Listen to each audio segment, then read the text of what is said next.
So the sighting exhibition is all about the complex nature of our perception of and experience of place, focusing on 5 projects from the last 5 years, bringing together drawing, moving image, performance to camera, and some sculptural elements. And as you walk in through the gallery, this is what you see ahead of you. But I'm going to take us off to the left, up some little steps into a more enclosed area. Whoops. No, I'm not, because the oh, that's it.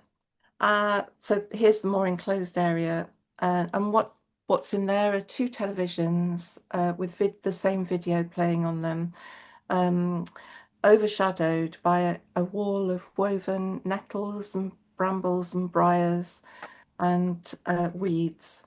And in this area, I'm showing work that's developed in response to an Arts Council Wales funded collaborative community project from 2023 called A Private Land or Diarfod. The focus of the project was on the former Mid Wales Psychiatric Hospital in Talgarth, crumbling and slowly being taken over by nature, a site of intense and complex emotional resonance for many different communities and groups. And I know that some people who are with us this evening know the place really well, and other people have seen this work, related work before. So entering into imaginatively into that site and the hidden stories it suggested, involvement was also invited from people and families who had experience and memories of the place before it closed. Along with all the workshops and participatory events undertaken by Susan Adams and with Susan Adams and Brecon Mind, the project gave rise to multiple visual responses, and I found myself turning to video especially as a way of channeling some of the very profound personal feelings evoked by the site and histories associated with it. Particularly moving was the realization that beneath the jumble of vegetation and a crumbling, disused car park were unmarked graves of former residents. This wasn't an unusual thing at the time, but whereas other hospital sites have been able to honour and acknowledge the dead, this place is on private land, so the local community hasn't been able to do anything similar. But gradually, nature is creating a kind of self-sown garden, which might be more beautiful and maybe more fitting. The video sequence is about 25 minutes and in the form of 6 chapters. And I would say it was an imaginative response to the site and a kind of contemplation on how we respond to barriers and injunctions, whether in ourselves or in the world around us. And I kind of created a persona in the video, and the persona trying to make sense of all that's going on, wears a carapace woven from brambles, nettles, and weeds from the site, with the addition of a deserted nest. And I call the headpiece a shelter, but it could also be a trap. And for me, this connects to the way stinging nettles and thorny undergrowth can act as both a barrier and a protection. And also running through my mind were thoughts of who and what are given value. For example, I think probably a lot of us know that nettles were once more highly prized than flax in cloth production, and brambles are obviously a generous source of food for all sorts of creatures. And then this section, that there is a sound piece running through the whole video by Lyndon Davis. And if you go on Vimeo, you can find the video and hear the sound. But just for now, I'll explain that this bit is a clip of flowers made in paper flowers made in events and workshops. And we carried them in procession to the hospital grounds, combined. And so I've combined them with some pen and ink drawings of mine inspired by and based on deeply moving photographs seen in the hospital archives, which are held in Llandrindod, Wales.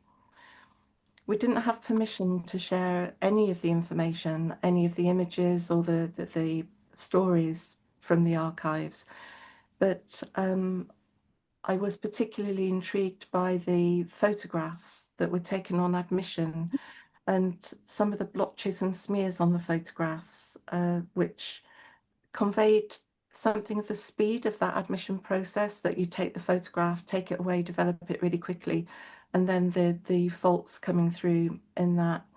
And so there's something about the way they convey a person so powerfully, but also draw a veil or kind of disguise the identity a little bit. So in my drawings, I copied that. So then on the walls in the gallery around the videos are the 72 portraits. And here is a close-up of just a few of them. So they're drawn with pen and ink on variously, on photographic paper, which is variously stained with extracts from weeds from the site. So giving the different shades of sepia. And then they're mounted on found folders, and the person who gave me them is actually with us this evening. And they have redacted information on them. And for me, that I wanted to represent something of the depersonalized system of hospital admissions and discharges. And when we went to the archives, we were allowed to read the case notes, and it was striking how many sailors were admitted from the Swansea area. So I could probably, I don't just see one unless it's on the bottom right. Um, so, um, so now moving away from a private land and along a kind of corridor, a raised corridor area, we move through the woven wall and towards another projection at the end of the room, and that one's called Havod. And as we move towards that, we pass large drawings, maybe about 5 foot by 2.5 foot. And these are called a sighting triptych, and they represent something from 3 of the projects of the 5. On the left is the drawing relating to a private land with the ruined hospital. In the centre is the viewing device that evolved on the Havod residency. And on the right-hand side, there is a drawing from the Rogue Artist Studio residency in Manchester, and I'll say more about that in a little while. So then, moving closer to the Havod video, you see that on the left there are some perspex panels which sort of extend and amplify but also distort the video. And those are secondary glazing from the listed buildings at the Rogue studios in Manchester. I had them with permission, but anyway, so I think I'm saying that now because although there are these 5 discrete projects, in the installation, they become really kind of enmeshed in a way. So the Havod residency, the Havod video, is a deep look at a mountainside in Eryri National Park, including observations of the impacts of past industry and current tourism and the vulnerability of what could be seen as a rural idyll. Thanks to Noelle Griffiths, and hi Noelle, really fantastic you could come this evening. Thanks to Noelle at Havod Art Studio, I had a 3-week residency there in summer 2024. Here's a map of the area, and the studios, Noelle would say, but they're almost bang slap in the middle of the map. And I spent most of the time, well, I spent all the time without a car and deliberately minimizing the use of a mobile phone. And so my time was spent outside walking 30 kilometers of paths in and around the Havod. Um, and then on other days, I might be in the studio trying to find some kind of visual equivalent to my outdoor experiences of nature, the industrial heritage, and most of all, the weather, which that year was really windy, wet, and cold. So it was a very interesting context for exploring the hillside of the mountain. Um, it was a real pleasure to connect with arts organisations and communities in the area, thanks to Noel, and doing a talk, an exhibition, a workshop, and studio visits. But the rest of the time was something of a mini retreat, feeling the ground beneath my feet, letting my mind wander, and being open to the unexpected. I didn't know how much to take with me, so, with not having using a car. Um, but on a hunch, one thing I did take was some old projector parts, and lenses and viewing devices have been part of my work in various ways over the years, often cat's eyes gleaned from the side of the mountain roads near where I live and work. And at first, I tried holding the lens and videoing through it at the same time. The roughness and immediacy was interesting, but also irritating. So these are just still shots. Um, and I tried using a tripod, but that gave more clarity, but was boring. And so I devised this kind of horizontal portable viewing device to support the lens and the camera, and made of coppiced poles. Um, and after quite a lot of fiddling about, I did feel as though it gave me more satisfaction in that I could move around but still have a degree of stability.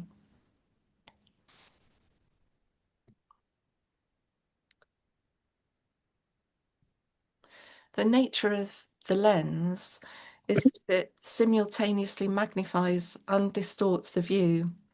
It gives a closer look, but emphasizes the separation of the observer, and I think emphasizes the unavoidable distance of an outsider's perspective on place.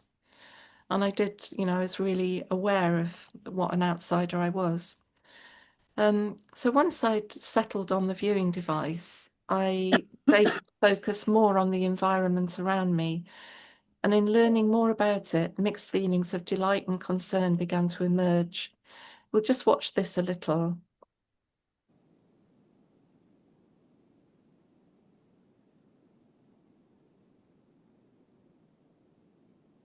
I think by this point, I was starting to experiment with more imaginative ways of layering imagery and bringing together diverse elements of the place as a kind of counterpoint or reflection of the complexities. So it's quite hard to know what's happening um, and what we're looking at. Fire and water is something that will be coming through other things in the exhibition as well.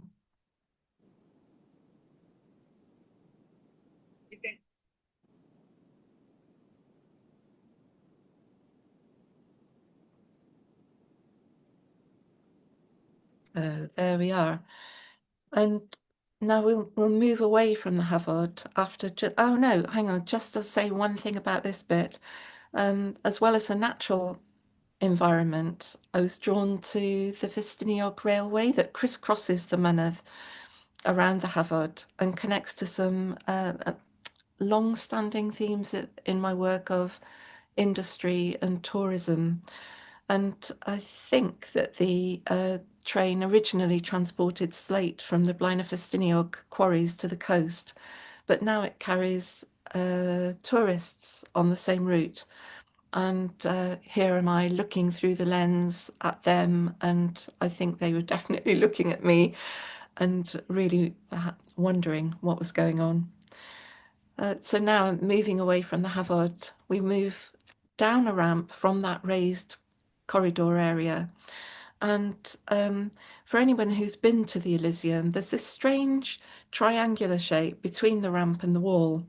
And I wondered what I might do with that. It's a bit of a puzzling area. And I just mentioned passingly, I thought to Jonathan that I'd thought of doing a kind of crawl-in shelter to mirror the suspended shelters that are further on in the room. And before I knew it, he'd created one. And I'm just going to go back in time to the installation process and show you what that looked like, because I just thought it was so beautiful in itself. So on the left, we looking down into the crawl-in shelter, and on the right, what it would look like to move in.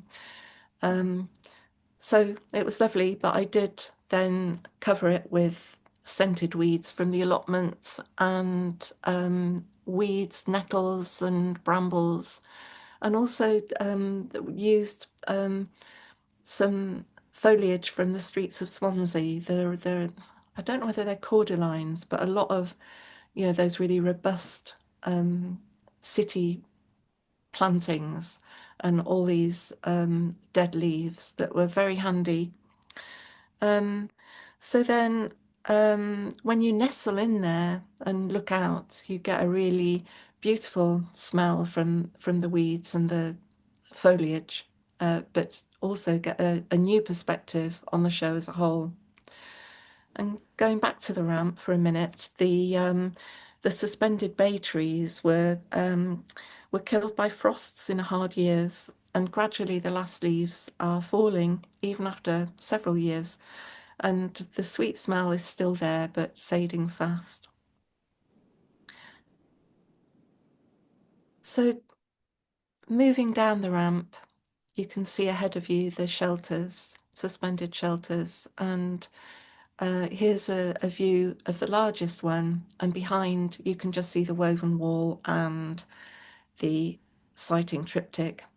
And this largest shelter is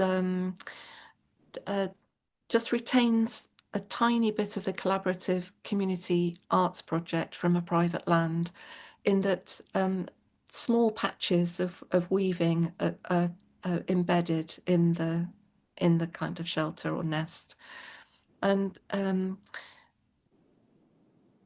let's see, yeah, there we go.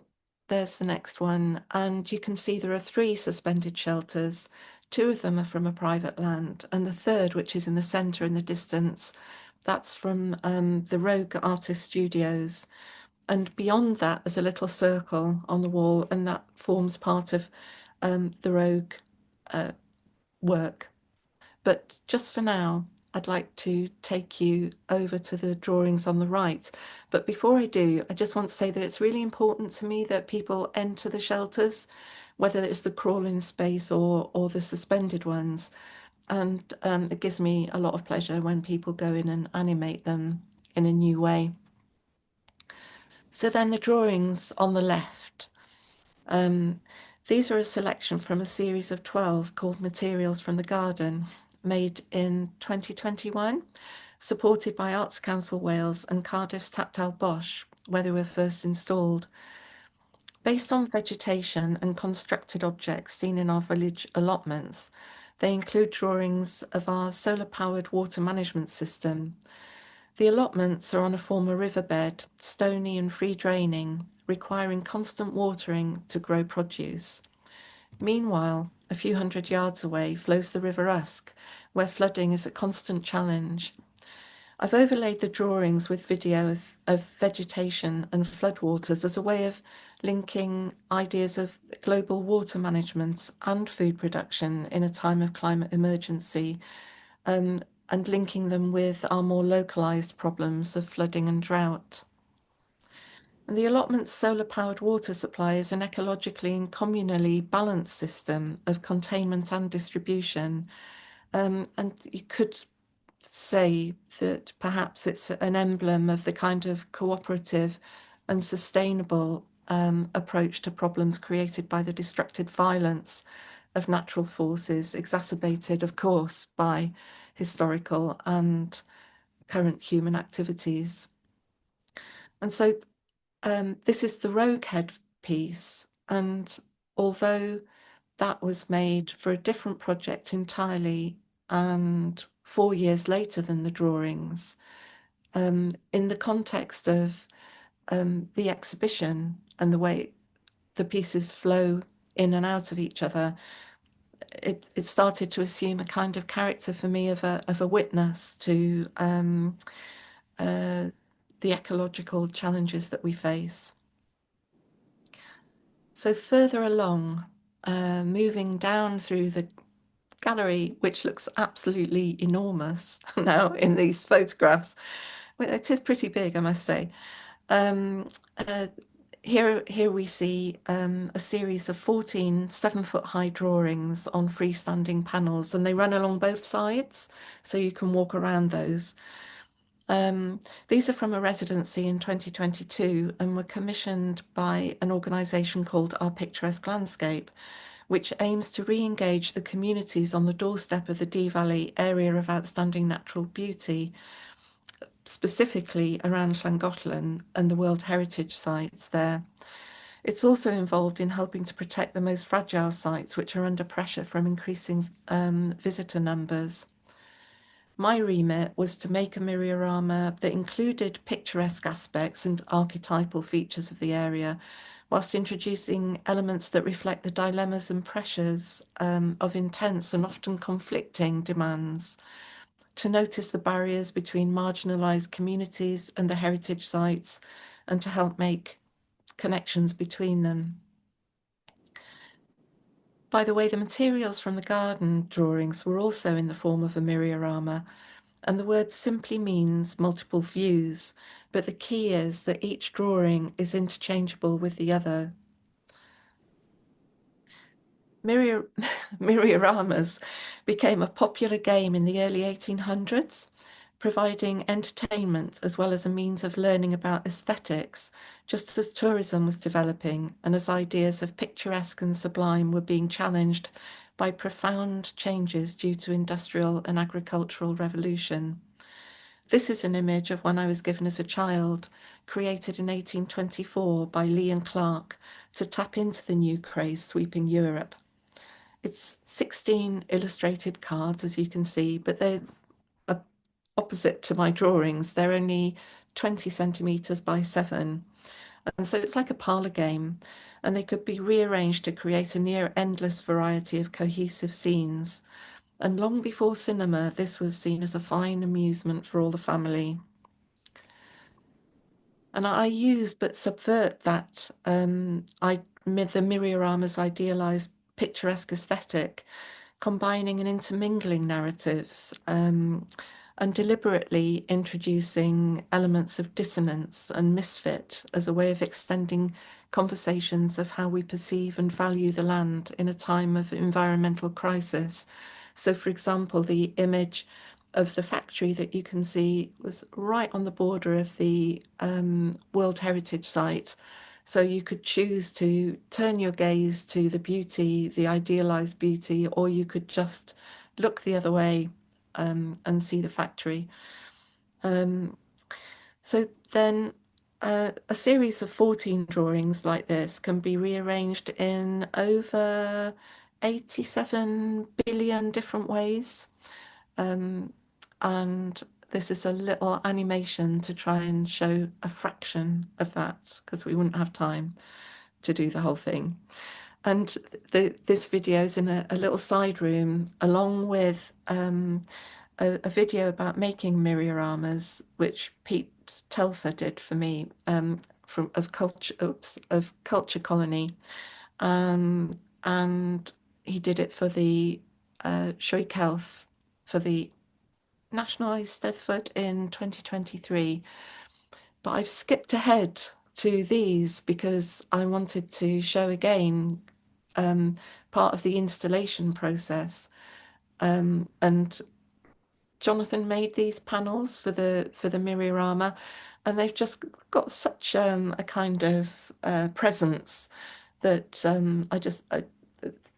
and I think that the Myriorama looks tremendous on them in because they've got this kind of sculptural quality. And in fact, one visitor said that these panels made the drawings look like sculptures.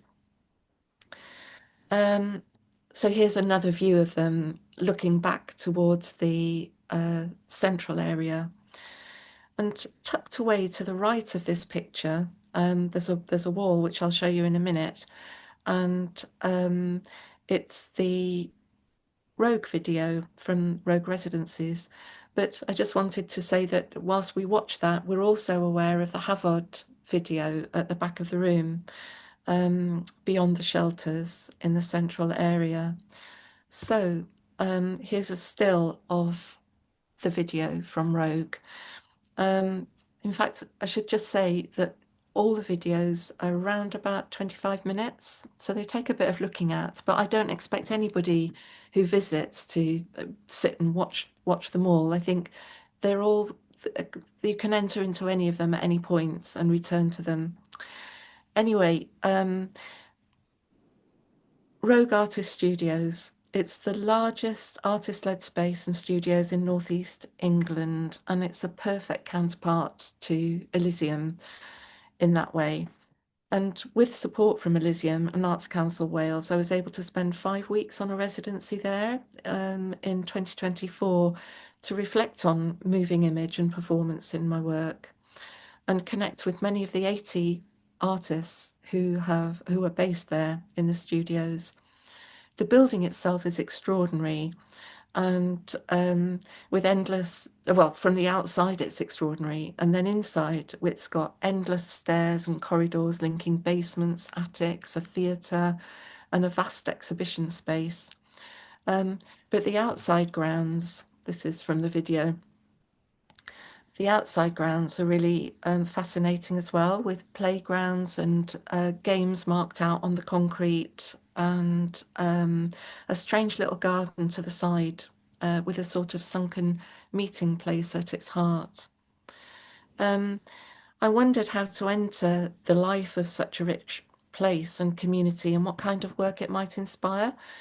But the shape of the residency grew out of a conversation with the artistic director, David Gledhill, which was about the massive task of maintaining that building, including the expectation from the council owners that the grounds be kept free of weeds. So there I was thinking about weeds again, and the contradictory attitudes to them, both as markers of unacceptable untidiness from one point of view, but valued signs of natural regeneration with an inner city urban environment from the other point of view. And so with brambles and nettles and moss and other weeds slowly colonizing the concrete playground, there seemed to be a connection here for me with a private land. So I started very tentatively to pick a few brambles to make another headpiece, which for me carried a multiplicity of meanings around ideas of wildness, order, and containment. And I did have to be careful because some of the artists were using moss and vegetation um, in their own art practice. And yeah, so I had to be careful. So the artist accommodation, the residency accommodation, is in the former caretaker's house overlooking the looming listed former school. And alone there at night, um, yeah, there was no, very, yeah, I was alone there at night and alarms going off um, quite regularly, and not knowing if it might be fire or burglary, feeling a strange sense of responsibility. It seemed natural to assume the persona of the caretaker. And this image shows the rogue headpiece laced with cat's eyes at the back. And yeah, this is a little clip.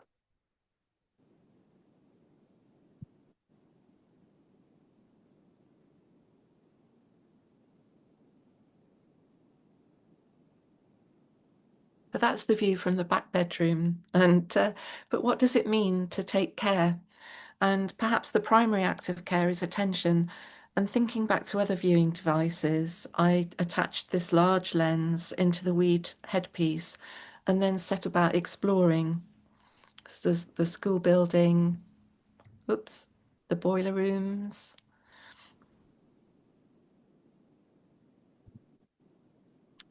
some of the windows, amazing, the playground. And I was just simply playing really and experimenting, responding to what the different spaces suggested to me with very small actions and interventions, maybe as simple as, well, just walking in the shed or sweeping up, putting on work gloves, taking them off again.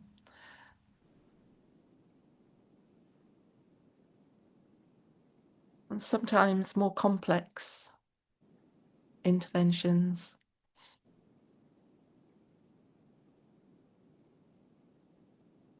I'll just watch it for a minute.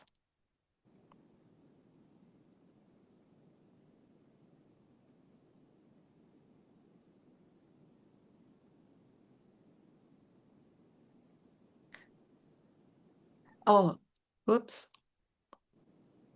So unruly forces of fire and flood came into play, partly because of the alarms, but also because I was told that a flood in the boiler room when someone pulled out a plug thinking it might help make the heating work, but in fact all the water from all the pipes in the whole of the building started gushing down into the boiler room.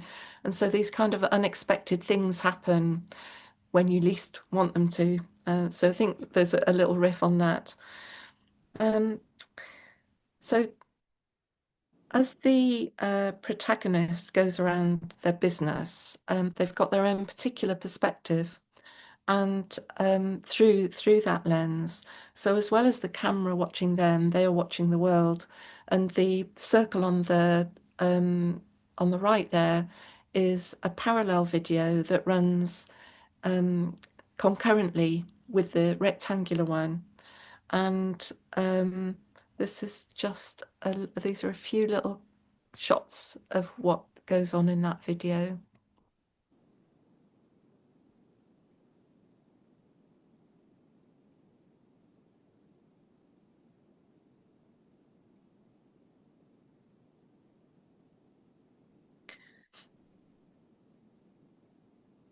So it's just another couple of seconds of this, and then I'm drawing to a close.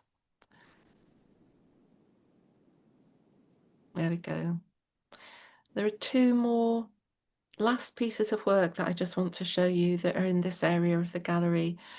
And this is, I haven't got a photograph of them in situ, but these are 6 of 10 drawings done back on the Havard. And these were the rainy day interior, sort of internal interior reflections on and memories of the outdoor explorations and experiences. And lastly, just nearby, on the left, we see the Havard viewing device on a stand that Jonathan made for it. And nearby, there are instructions on how to use it. And here it's being demonstrated by poet David Greenslade at the opening. So that's the tour of the show. And I'm just going to say another little bit because I've got to thank people. um, like all my projects, what we've just been looking at is the result of a collaborative process. And so thanks to Elysium for letting me put the 5 projects together, and to Jonathan's incisive curatorial eye in pulling them all together, and also to 2 people called Jason and Becky who lent the projectors because they're using loads of projectors, and to Lyndon Davis for writing about my work so eloquently. Also to Alan Bowering for his insights on land. Oh, Alan Bowering, who geopark officer and geologist, for his insights on land, environment, and community. And as Jonathan said, we've got our talk next Saturday, and so many other people to thank. And I think I've acknowledged Noel and David and other hosts involved with the projects. I must just say, though, that there are catalogues and printed resources with more multiple perspectives to come, thanks to support from Arts Council Wales and others. We're going to have a live performative event in the gallery on the 14th of March, 2 till 4 in the afternoon. And on the last day, which is the 28th of March, I'll be there to just be around, meet people, and offer sort of pop-up arts activities.